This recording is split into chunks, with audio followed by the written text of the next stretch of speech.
আসসালামু আলাইকুম ওয়া রাহমাতুল্লাহি ওয়া বারাকাতুহু।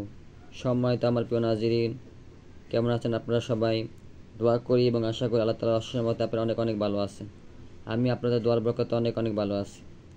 আজকে আমি আপনাদের জন্য হাজিরা একটি খুবই মজাদার এবং সহজ একটি আমল নিয়ে হাজির হয়েছি। আজকের আমলটির মাধ্যমে আপনারা দুটি কাজ করতে পারবেন। এক হলো রোগীর শরীরে চিনি হাজির করতে পারবেন যদি শরীরে হাজিরকৃত হয়, এবং খুব সহজে আপনার রোগ নির্ণয় করতে পারবেন, মানে কি সমস্যা জানতে পারবেন। এই জন্য আপনারা ভিডিওটি পুরো দেখবেন, তাহলে ইনশাআল্লাহ আপনারা আমলটি করতে পারবেন।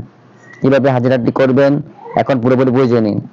সর্বপ্রথম আপনারা যখনই হাজিরা জানতে চান তখন আপনাদের শুধুমাত্র রোগীর প্রয়োজন। রোগীকে সামনে সামনে বসাতে হবে। রোগীকে পাক পবিত্র অজু করিয়ে আপনি সামনে বসবেন, মোতাব্বির সামনে বসবে অজু গোসল করে।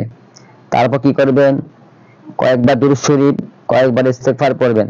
পড়ার পর রোগী দুই হাত উঁচু করে আপনার সামনে বসবে চোখ বন্ধ করে, আর আপনি শুধুমাত্র পড়বেন কয়েকবার দুরূদ শরীফ, কয়েকবার ইস্তেগফার পড়ে সূরাতুল ফাতিহা শুরু করবেন বিসমিল্লাহ সহ।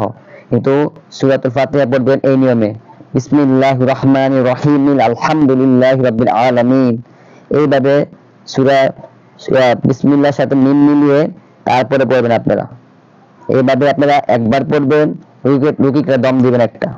এইভাবে 7বার পড়বেন, 7টি দম দিবেন। সূরা ফাতিহা 7বার পড়বেন, 7টি দম দিবেন। খুবই সহজ একটি আমল, আপনাদের কাজ শেষ। এখন যদি এই রোগী যদি জিনের সমস্যা থাকে তাহলে জিন হাজির হয়ে যাবে, আর যদি জাদুর সমস্যা থাকে তাহলে তার শরীর হালকা এবং তার ভালো ভালো অনুভব হবে, মানে সুস্থ লাগবে। যদি শরীর ভালো লাগে, আগে খারাপ ছিল এখন ভালো হয়ে যায়, তাহলে মনে করবেন জাদুর সমস্যা। আর যদি শরীরে জিন হাজির হয়ে থাকে তাহলে তো বুঝতেই পারবেন যে জিনের সমস্যা। এবার আপনারা সহজেই বুঝতে পারবেন। আর যদি কোনো কিছু অনুভব না হয় তাহলে আপনারা মনে করবেন ডাক্তারের সমস্যা এটা।